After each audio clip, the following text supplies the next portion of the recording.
अस्सलामुअलैकुम रहमतुल्लाहि वबरकातुहू। यूनानी शिफाखाने में आपका एक बार फिर स्वागत है, इस्तकबाल है। आज हम आपको एक और जानकारी दे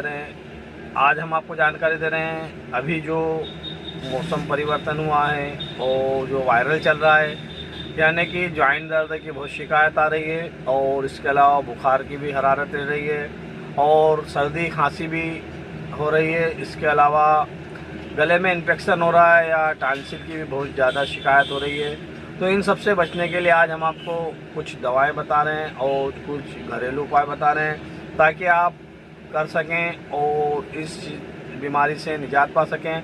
क्योंकि अभी ये जो बीमारी चल रही है इतनी आसानी से जा नहीं रही है, इतनी आसानी से इसका इलाज नहीं हो रहा है। कम से कम 15 से 20 दिन लग रहे हैं। जो खांसी भी जिन लोगों को आ रही है उनकी भी 15 से 20 दिन में खांसी दूर हो रही है और सर्दी भी बनी हुई रह रही है। इन लोगों के लिए आज हम छोटी सी इस वीडियो में आपको बहुत कुछ बताना चाहते हैं। तो आप सबसे पहले तो ठंडे पानी का इस्तेमाल बिल्कुल बंद कर दें और जहाँ तक हो सके उबला हुआ पानी पिए।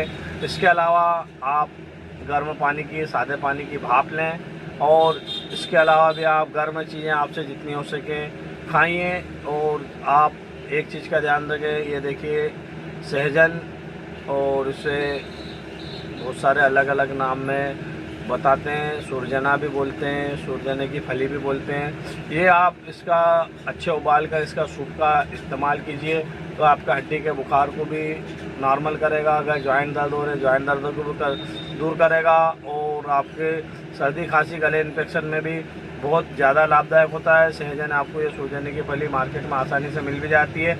आप इसका रोज़ाना सुबह शाम जूस बनाकर, काढ़ा बनाकर इस्तेमाल कर सकते हैं। इसके अलावा आप जोशीना करके हमदर्द की दवा होती है वो भी आप लीजिए और उसे भी हल्के गर्म पानी में या गर्म पानी में 2-2 ढक्कन या 2-2 चम्मच यानी 10 से 20 ml सुबह शाम इस्तेमाल कीजिए। और आप बहुत ज़्यादा ठंडी से बचने की कोशिश कीजिए। आइसक्रीम, कोल्ड ड्रिंक वगैरह इन सब का सेवन बंद कर दीजिए। अभी आपको कुछ दिन के लिए वायरल बहुत ज़्यादा परेशान कर रहा है और बहुत तेज़ी से फैल रहा है। तो बराए मेहरबानी इन चीज़ों का आप उपयोग कीजिए और फ़ायदा उठाइए। और अगर आपको फ़ायदा हो जाता है तो दूसरों को भी ज़रूर बताइए।